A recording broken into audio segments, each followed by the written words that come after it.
Hey guys, thank you so much for joining me in another video. So I did a thorough review when this collection first previewed. I'll link it down below, but today I really wanted to take a closer look at the handbags now that we have more detailed images and a better look at the materials, the proportions. I feel like we can really appreciate what the Loewe is doing here. And at the end, I'll talk about some standout pieces that absolutely capture the essence of this collection. But first, let's start off with the East-West India bag. The Loewe has been promoting their India bag, and now we have the East-West version. And so the Loewe does these more like stretched out horizontal silhouettes, I think, so beautifully. We've seen the Margot, the East-West versions, clutch iterations. Of course, there's the Idaho, that's a really popular East-West style. And now we have the India. And of course, there has been this larger trend in terms of silhouettes towards the East-West shapes. Like, they're really quite popular. But when the Loewe does it, to me, I look at this bag and I don't see trend. It does have more of a timeless appeal. I will say, like, some of the East-West styles, you can tell, like, it's very of this period. But this one almost has like a bowling bag undertone, which is, like, to me, more of like a classic silhouette. I could be wrong, but just looking at the dimensions, it's definitely more width than the other India styles. You know, maybe it's like the East-West geometry, but also gives it this groundedness. You know, also interesting, the price point is slightly a little bit lower relative to like other bags. If you want to get the same kind of style, you prefer the silhouette, it's definitely great that it's a couple $100s less than the original proportions. So next we have the Sally bag. So this is made from supple grained calfskin, has that soft folded silhouette. It looks really tactile. Single rounded leather button gives it kind of a sculptural simplicity. And the short handle, it kind of has that same energy like the 90s bag. You can carry it by hand or like tuck it neatly under your arm. Comes in this black and this deep brown espresso. Very tonal, very understated. And I also have to mention the price. So this is $910, and I'm gonna say like more approachable in quotes, because of course this is the Loewe, but relative to some of their other bags that, you know, for instance the India, that's pretty like on par with the Loewe's pricing. But I always appreciate every season, whether it be simply them adding a different color to one of their other styles or introducing a new handbag, there is usually something under like the $1,200, $1,300 USD price point. And when we consider the fact that like many full leather luxury bags, typically like they're well over the $2,000 price, I think people really underestimate why the Loewe is really successful. Yes, we can look at, you know, an absurdly priced flip-flop, of course. It's pieces like this that not only get people into the brand, but like keep people stayed with the brand. And of course this one, it's sold out, but I'm sure we'll see stock come back, or I'm sure from like one of these like multi-brand multitude of stores that sell the Loewe, you'll be able to find it. Definitely can understand why that's sold out. Next we've got the Marcel bag, and it's this top handle style with this supple grained leather. It's both like structured and fluid. It's got like these softly folded sides that create this like nice sculptural shape. Kind of reminds me of the PHOEBE PHILO pot bag, but then the top is a little bit more structured with that hidden zipper. Again, very minimal, no hardware, no logos, very much about like the shape. Like the focus is on like the silhouette and like the beautiful leather. Next we've got the Marlo. I've talked about this bag a lot before, but I understand why they keep promoting this style. It's sort of an alternative to the Margot. I also really like it. I love the winged sides. I think it just adds something different to the shape of the Margot. Next we've got the medium Ingrid bags. This one, I have to say, this is very Hermes bolide. It sure doesn't have those tubular handles, but it's really like the proportion. And then we've got that zipper, which is very signature to the like history of the bolide. Of course, there are shapes like rectangles, trapezoids, domes. These are universal shapes, but this to me, it's just getting a little bit too close to Hermes. I understand why Margot, people like say it's like the Birkin. It's like the rose version of the Birkin. To me, it's still like distinctly different from the Birkin, but let's just be real. This is just getting a little bit too close to the Hermes bolide. Next, we've got the North-South Park crossbody. They've taken their park tote, a very popular style from the Loewe, made it a crossbody, smaller proportions, a longer strap. I actually really like the style. It looks quite small. Like, it will fit a phone, but it is definitely on the smaller side, but has like a nice north-south vertical silhouette. Next, we've got the travel pouch. So this to me is like a notebook cover turned into a clutch. You could probably slip like a notebook,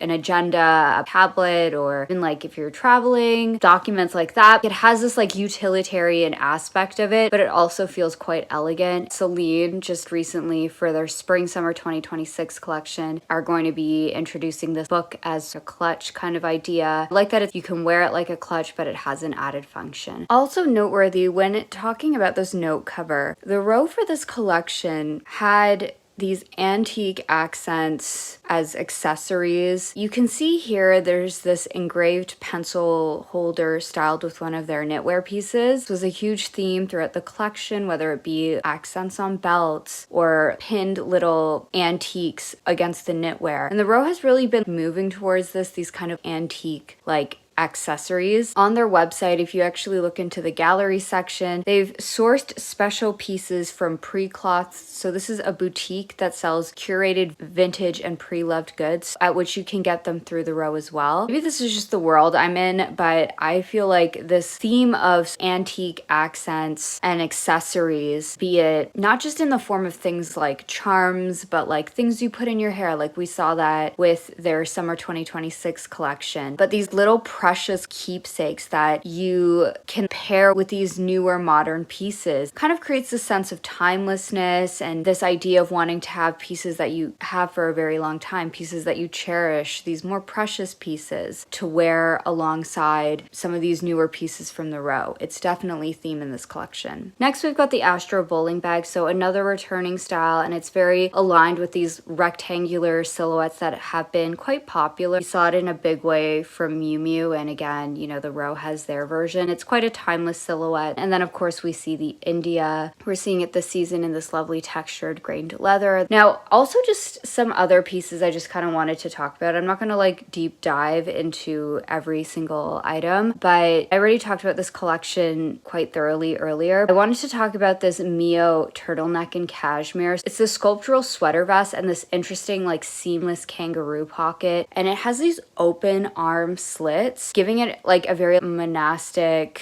quite like architectural look. That kind of monastic look is very much the tone of this collection. But I was just thinking about how Alaya, they had these like really unusual contained sleeve tops that showcased for their upcoming spring summer 2026 collection. Of course, this isn't like the same, but just the way like the arms jut out at the back like that, you can rest your hands the kangaroo pocket, but totally completely different vibe here from the Alaya one. But it's just an interesting arm detail that we're seeing from the row here and we'll be seeing from Alaya. Next, we've got this Regino coat in virgin wool. To me, this was one of like the standout pieces when we saw the preview. Voluminous cocoon silhouette, beautiful ivory wool, looks like so warm and so soft. Love this funnel collar. This is such a standout coat, and just the way it's styled here, just a black turtleneck, black tights, these little kitten heels, and the coat carries the whole look. We've also got the Aurora coat, oversized trench coat, an upgrade and a little bit of a different take from I think the classic trench coat shapes, and I feel like so many brands offer this. You go to Burberry, you can go find a number of like vintage to like dupes, but I feel like the row is really upgraded this idea of how the trench coat can look. I also think probably why the row have just become so in demand when it comes to their coats. Next, we've got the Macaria coat in wool. So this marbled wool effect we saw all throughout this collection, not just in this coat here, but in the ready to wear, even in like these leggings, the knitwear. This is already sold out. I'm trying to film this as quickly as I can, but you know, I've seen the row have sold out items, but then you can eventually find them a little bit later on, be it through the row's website or going through like a multi-brand stockist like My Teresa Net-a-Porter, I think locally Toronto, like Holt Renfrew, what have you. But again, this kind of like speckled pattern was very prevalent in this collection. We've got this Erdem coat, which is like this gorgeous tuxedo coat. Just a beautiful selection of coats this season from like the Siempre, the Lolana, the Risa, the Serenas, the Cicero. I could go on, but you know, again, the row always has an incredible lineup of coats every season. I also noticed that there were several shirts. Of course, the row is always going to have their selection of classic cotton shirts. I noticed one of the rare colors that we saw were in the form of these shirts, the sky blue, which we saw initially we're seeing, and then this like cinnamon striping pattern, but this season, of course, white. Especially this Aurelia one feels quite upgraded as like a tuxedo shirt. Having like a white cotton, or maybe you prefer even like another color, like having like a white cotton shirt is also something we saw from other brands. I think that was like a major thing Chanel was promoting. And the way it's also styled is jumping off that we're also seeing these types of shirts styled with these like tights. Again, these are just tights, but this collection was also interesting how these models were wearing no shoes. The tights were like basically acting like pants. Some of these images, it looks like they're completely opaque. There are also leggings as well. But it also just confirmed to me how I just like to dress in the winter. I know that the wider silhouette has been very much in style, especially when it comes to like pants, but somehow when it comes to winter weather, I just really like a comfortable fitted legging, depending on where I am and what I'm doing. But like, I just don't want wide pants like swishing around. Even just like a turtleneck and just like a beautiful sumptuous coat over top. Like that is always going to be how I like to dress in the winter. Of course, the Row's always going to have some really great pleated pants every season. Like, of course, they're still offering that. But yeah, I thought this theme of like the leggings and these tights, it was just very present in this collection. And overall, especially for winter 2025, I feel like what the Row does so well, again, this is a winter collection, the way they do lightness. There is an airiness to everything that they do, and I just don't know if I've ever seen any European legacy luxury brand really capture this kind of lightness the way the Row has. I think often fashion can be, especially winter fashion, can feel quite heavy, weighted by structure or even by concept with like the layering and like the use of materials. But the Row always, to me, they always have some of the best looks when it comes to winter weather. And maybe it's just because like the Row, it's like a New York brand, which is a pretty cold city. I'm in Toronto, which is even colder, but this is one of the reasons why I find the Row so appealing. They found this equilibrium between clothing and accessories that look substantial yet feel weightless. Be it their coats, their suiting, their leather goods, how they hold their form. There is never a rigidity. There's like a movement. There's space. Like a lot of these luxury brands, even when they do like these like looks of tailoring, isn't always that sense of ease that I think the Row has really perfected. And again, they are an American brand. I think this is what the Americans do so well at the end of the day. Those are my thoughts on the Row Winter 2025. That's my video for today. Thank you so much for joining me in another one, and I hope to see you in the next one. Bye.